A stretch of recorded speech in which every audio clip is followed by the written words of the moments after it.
Hi! This video is part of a series about getting to know your smartboard interactive display with IQ. In this video, we'll learn about using the Screen Share lobby to select input from two devices. Check out the first video about Screen Share to learn how to share a device's screen to your display. The Screen Share lobby can show screens from up to two devices. Tap either of the thumbnails to show the device's output full screen on the display. To return to the lobby, tap the screen and then tap the back button.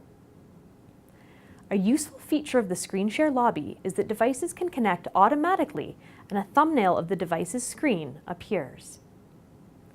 If you're showing a device's output full screen when another device connects, a message appears to let you know you can switch to the device that just connected. If you'd like devices to require permission to connect, enable the Require Permission option in Settings. This might be useful if you're not sure what someone is trying to share. If you're in the Screen Share lobby and the Require Permissions option is enabled, a message appears in the thumbnail asking if you'd like to allow the new device to connect. If a device is connected while you're showing content from another device full screen, a message appears asking if you'd like to allow that device to connect.